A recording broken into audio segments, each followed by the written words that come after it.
A place called Cedar Village. It's a project related to indigenous people, and where I am, I'm getting along better with my indigenous neighbors than the non-indigenous ones. But let's say I want to go there, and if I had a reason to stay in Prince Rupert, which I don't, and then I'd feel discrimination against me to be able to become a tenant there, although there might be rules that says I can't, but you still pick up this discrimination, then what you get is a conversation that I can have but they can't, or even non-indigenous people can't, which is, hey, how come I'm being treated this way? And then they'll cite things like colonization and residential schools or trauma. And the thing is I'll explain to them, you can't use that argument with me because, for example, when I took my life skills coach training, it was largely First Nations students, and we heard each other's stories for months, and I already sympathize with them, but I sympathize even more, and went to work for Salt and Lamb Society for 4 years. And the reason I quit again and wanted to be rehired in a different way, is I wanted to give more than they wanted to get from me as services.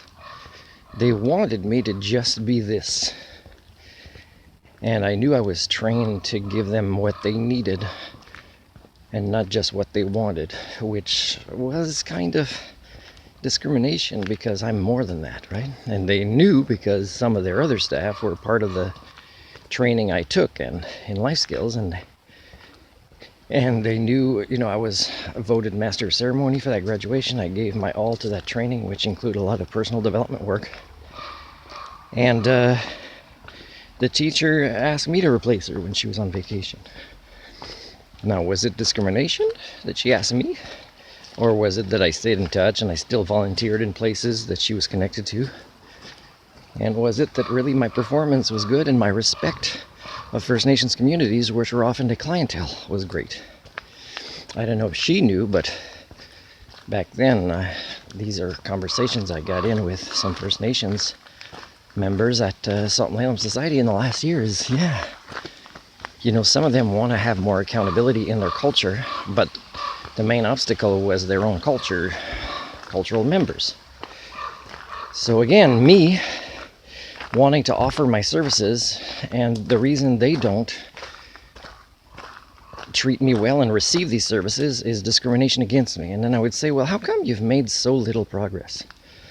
And they say, you don't understand what we've gone through. Well, then they'll describe things a lot related to ancestors and not want to get into this behavior they have with me, who has often even gone into communities to offer services for trauma healing and trust building and community building and accountability and transparency for free, but they don't take advantage of it. Instead, they victimize me further, and they feel justified for it. So that's quite sad, and that's kind of what was happening back then, but in a different way, because back then there was less awareness with what was happening. Now there's more awareness, and yet it happens. And I don't just see indigenous communities harm each other within the same communities, but also non-indigenous people that want to help.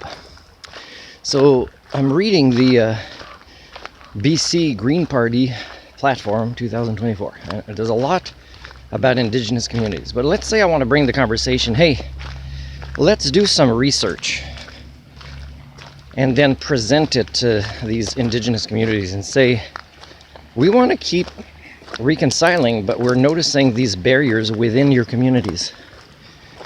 And these will be measurable things. This will be real research. Well, do you know the government won't want to do it?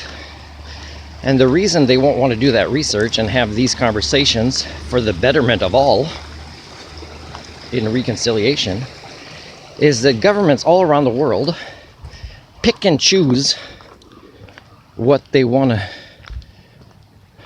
govern. They don't want to govern a big picture of what falls under their shoulders' responsibilities. They just want to pick and choose. So this research for them would be politically incorrect. And that's how they would state it, and they'd form all these creative arguments to say that it is. And for me, the counter argument would be, I'm sorry, but you're picking and choosing the governing you want to do. And let's say I'm an MLA at this point, don't suffer from that kind of cowardice.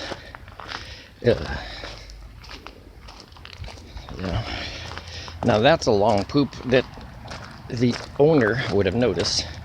Can't even grab a stick and push it away, right? That's how much respect there is for communities. So teaching the concept of community. Like yesterday,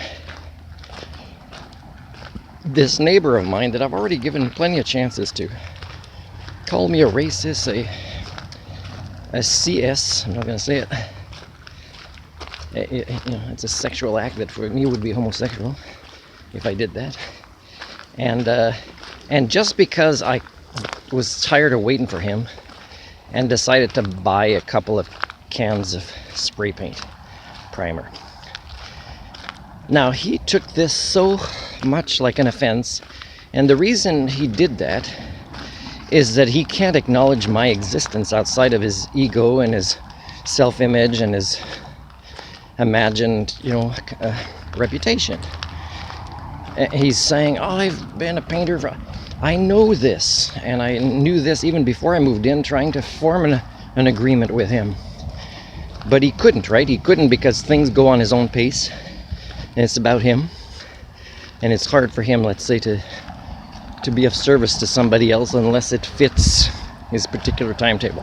Now, this is so common, and I've given so many chances to people that I've helped or that I've wanted to, who also claim that they had skill sets to help me, but they can't get into win-win agreements with me because that requires commitment at adult levels.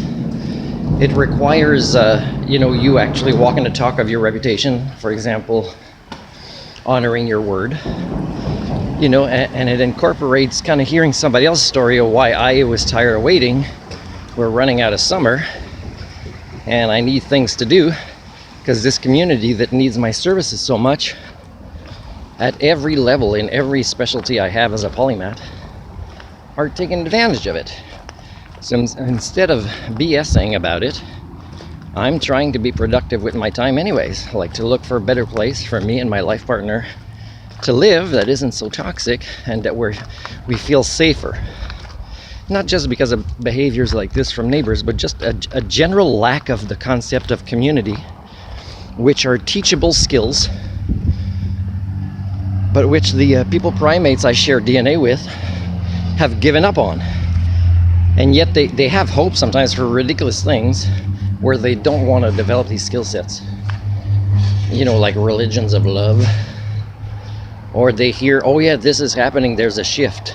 There's no shift towards things better when one or two people are working on a project that's eventually gonna meet some walls because the majority are like you.